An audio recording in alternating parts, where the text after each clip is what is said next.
Titans got off the schneid, man, and it wasn't in beautiful fashion. Might as well just go into the game with the Titans. But at the end of the day, man, I've been on a team that's been over. So it doesn't matter how you get the win. Yeah. You get the win. So the Titans are 1-4. The Baltimore Ravens are 1-4. But these two teams are so far apart, it's not even close. What would you? And the reason I say that is because the Baltimore Ravens obviously competed for the AFC Championship last year and lost to Kansas City in a tight game. So they're always competing right there with Lamar. They have the pieces to put together. They got Derrick Henry. The defense is suspect this year. That's just kind of letting them down. But I feel like they're a team that can get it together. Whereas the Tennessee Titans, they got a rookie quarterback. They got, a second-year head coach, second-year defensive coordinator. They only have 4 wins in the last 2 years, but winning cures everything, so hopefully they can get it going. What does it take to make a championship caliber team, and how far off are the Titans? Well, I mean, I'm going to say I think it starts with the head coach.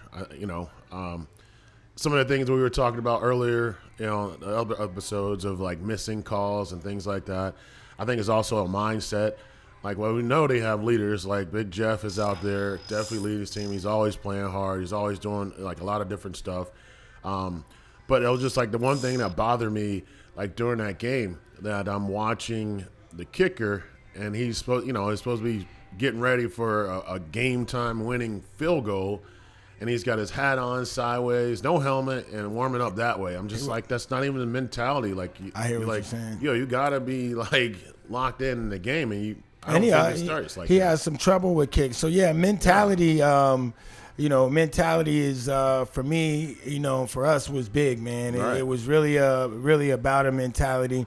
I remember that 2002 year where we started 1-4, and then we went all the way 1-5, and then we went all the way to the AFC Championship game. Luckily for us, we got our win early in the season, the first game of the season. So we already had a taste of what it was like to win. That's why I say that team is closer to the 1-4 Baltimore Ravens team that has the nucleus of players, that have, more leaders than Big Jeff. We had Samari Rolle. We had Lance Schulters. We had Steve McNair. We had Eddie George, Derek Mason, Frank Wycheck, Benji Olsen on the line of scrimmage, Brad Hopkins. So I feel for Titans fans out there that, expect a miraculous turnaround. It starts at the top. It starts at the top really with who they bring in and put on the roster. And then, like you said, how the head coach and his coaching staff set that team up for victory. Yeah, I mean, you got to look at it. Like, they have a nice little, like on paper, it seems like Calvin Ridley. He started catching balls his last game. But then you look at, like, the other guys. It's like, why you ain't on the jugs machine? Everybody's, like, missing easy balls. I mean, what we should – I wouldn't say like easy, but catchable balls that you should be able to catch because you're getting paid to do that. Yeah, you're a professional wide receiver. The quarterback can dial in his accuracy a little bit, but then we saw that fourth quarter of that last game that everyone was dialed in. And if the Tennessee Titans offensively play like that, because they got down 21-6 in the first quarter, I fell asleep and woke up in the third. You know what I'm saying? But the defense held it down. Gave the offense the opportunity to be opportunistic and pull that victory out. And that's what you need to get going. Bullseye View.